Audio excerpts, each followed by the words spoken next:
ভিডিওটা একটা বাজে কথা দিয়েই শুরু করলাম, কিছু মনে করো না, ছোট ছেলে তো। যাই হোক, এটা গত বৃহস্পতিবার 2রা জানুয়ারি 2026-এর ভিডিও।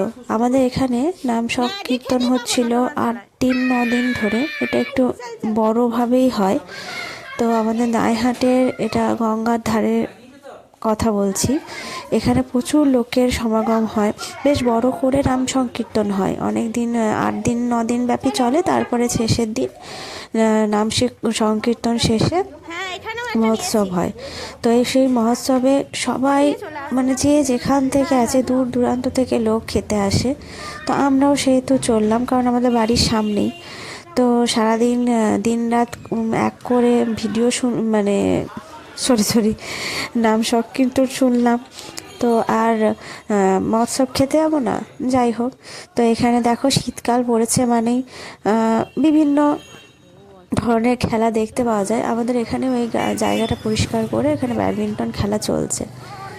আর এদিকে যেখানে একটু লোকের সমাগম, সেখানে তো কিছু দোকান পসরা তো বসবেই। তো এখানে মোটমাট টুকটাক খাওয়া দাওয়ার দোকানও বসেছে।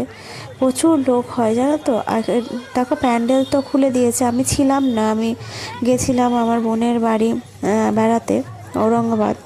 তো যাই হোক, আমি এসেছি কালকেই। তো তারপরে আজকে বৃহস্পতিবার, মানে মহোৎসব হচ্ছে। তো কত লোক খাচ্ছে, এর আগে তো আরও আরও কত লোক খেয়ে গেছে তার ঠিক নেই। দুপুর শুনলাম নাকি দুপুর 3:30 থেকে খাওয়া শুরু হয়েছে, এখন বাজে রাত্রি 8:30, তাও লোকে ঠিক ঠিক করছে। তো এত লোক আসে, শুধু যে দাইহাটের লোক তা নয়, কিন্তু দাইহাটের পার্শ্ববর্তী যে গ্রামগুলো আছে, সেই গ্রাম থেকেও প্রচুর লোক আসে। এই যে এখানে রাধাকৃষ্ণর মূর্তি আছে, আর কত বড় বড় জায়গায় হচ্ছে, দেখেছো রান্না। তো আমরাও বসে পড়েছি পাত পেরে। এখানে আমার যে কাকাই, সে বসবে না, খাবেও না, কারণ এত মানে নোংরা হয়ে আছে, সবাই খেয়েছে। যাই হোক, মানে খাবার খেলে সেই জায়গাটা তো নোংরা হবেই, সবাই সেটা জানো। সে তোর ভালো লাগছে না, এত এদিকে ওদিকে খাবার ছড়িয়ে পড়ে আছে। এবার মাঠের মধ্যে সব তো পরিষ্কার করা যায় না বাড়ির মতো, ও সেজন্য দাঁড়িয়ে আছে, ও বসবে না। পাতা পড়ে গেছে এখানে। তো পাতার মধ্যে এবার একদিকে খাওয়া চলছে, মানে এক একটা ব্যাচ উঠছে, এক একটা ব্যাচ বসছে। এখানে পাতা পড়েছে, এখানে এবার পড়ছে খিচুড়ি প্রথম। তো খিচুড়ি বীভৎস গরম ছিল। প্রথমে পাপাও তো বলছে আমি খাবো খাবো, কিন্তু পাপার ভিডিওটা করা হয়নি। পাপাও খাবো খাবো, আনু খাবে বলেই যাচ্ছে। ওকেও একটু দিয়েছিলাম আমি অবশ্য প্রসাদ। তো সবাই মিলে বেশ জম্পেশ করে খেয়েছি, ফুল ফ্যামিলি এসেছিলাম। কেবলমাত্র আমার জেঠুমণি আসেনি। জেঠু আর কি ঠান্ডার মধ্যে কোথাও সেরকম যায় না, তো জেঠুর জন্য নিয়ে যাওয়া হয়েছিল। ওইখানে বলেছিল খিচুড়ি আর আলুর দম আর পায়েসটাও দারুণ হয়েছিল, কিন্তু দুর্ভাগ্যবশত পায়েসটা অল্প করে দেওয়া হচ্ছিল। যাই হোক, আমি একটু পেটুক মানুষ, একটু পায়েসটা একটু বেশি করে পেলে ভালো হতো। আমি খিচুড়ি নিয়েছিলাম। এখানে আমার কর্তামশাই খিচুড়িটা ভালো করে ধরতেই পারছে না, খাওয়া তো দূরের কথা। তিনি এত গরম যে তার হাতে ছ্যাঁকা লাগছে। আর আমার ছেলে বসে বসে আলু খাচ্ছে আমার পাশে, ওটা অবশ্য দেখানো হয়নি তোমাদেরকে। তো জম্পেশ করে আমি একটু এইসব মহোৎসব খেতে ভালোবাসি, কিন্তু তেমন কোথাও মহোৎসব খেতে যায় না। এইটা আমি প্রতি বছর যাই, অ্যাটেন্ড করার চেষ্টা করি। কোথাও থাকলে খুব মন খারাপ করে। এইটা আমার ননদও খেতে খুব ভালোবাসে।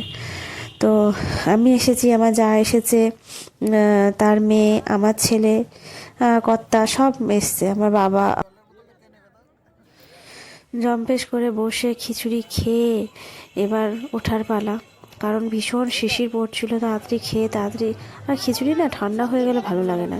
এই যে সবাই এখনও খাচ্ছে, আমরা উঠে চলে এসেছি চার মূর্তিতে। পাপা এখন ওর বাবার কোলে, এখন ওর নানা রকম আবদার হচ্ছে বেবির। আর দিদিও চলে এসছে কাম্মা কাম্মা করে, যেহেতু ও তো খাবে না, ওর সেহেতু সঙ্গী সাথীও নেই, ভাইয়ের সঙ্গে একটু বদমাইশি করবে, সেই জন্য চলে এসছে। আর বাকিরা এখনও ওঠেনি, বাকিরা এখনও খেতে লেট। আমরা একটু, আমি আর আমার কর্তামশাই একটু তাড়াতাড়ি খেতে পারি। এই দেখো এখনও 8:30 বাজছে, কত বড় কড়াইয়ে রান্না হচ্ছে। এইটা দেখে তো আমার কাকাই অবাক যে এত বড় কড়াই হয় কাম্মা, আমাকে সেটাই বললো কত বড় কড়াইয়ে রান্না হচ্ছে। আমাকে সেটাই ওর ওর মেন অ্যাট্রাকশন হচ্ছে এত বড় কড়াইয়ে রান্না হচ্ছে, এটাই ওর মানে দেখার বিষয়। যাই হোক, তার মধ্যে এখানে বাদাম ভাজা এইসব বিক্রি হচ্ছে। ওর বাদাম ভাজা নেওয়ার কথা ছিল ওর মায়ের। তারপরে আমার ছেলের হচ্ছে বেলুন, সে বেলুন নিতে গিয়ে আর এক কীর্তন। ও বলছে এই ছোটো বেলুনগুলো নেবে, কিন্তু ওর ভাবছে এই বেলুনগুলো লিক বেরিয়ে মানে হাওয়া বেরিয়ে গেছে, সেই জন্য ছোট হয়ে গেছে, ও বড় বেলুন। কিন্তু ও বড় বেলুন নেবে না। আমি যতবার বলছি যে ও বড় বেলুন নেবে না, ছোটো বেলুন নেবে, ওর বাবা ভাবছে কি ছোটো বেলুনগুলো চুপসে গেছে। তো যথারীতি তার বোঝার ভুল, অক্ষমতা, যে ছেলের এটা বুঝতে পারেনি। এই যে বেলুনটা পেয়ে সে খুব খুশি, কিন্তু বেলুনটার যে কী দশা হলো, বাড়ি এসেই দুম দুম করে মেরে তাকে মাম্মাম দুম করে ব্যাস মেরে ফাটিয়ে দিল। আর দিদি এখানে নিয়েছে একটা বল, তো সে ভাই বোনে খুব খুশি ওই বলটা। এবার সেইটা এবার জেঠুর সঙ্গে গল্প করতে করতে আয়েশ করে চললেন দুজনে, একজনের বেলুন আর একজনের বল। এই কোথাও একটু ছোটোখাটো দোকান বসলে ছোটদের খুব আনন্দ হয়। আমারও অবশ্য সেই সময় ছোটোবেলায় খুব আনন্দ হতো, কিছু নাতনিদের রাগও হতো। তো ওরা যখন এই খুশি ছোট্ট ছোট্ট এতে খুশি হয়, আমার খুব ভারী মজা লাগে। ওদের গল্পটা অবশ্য ক্যাপচার করতে পারিনি। তো আজকে এইটুকুই।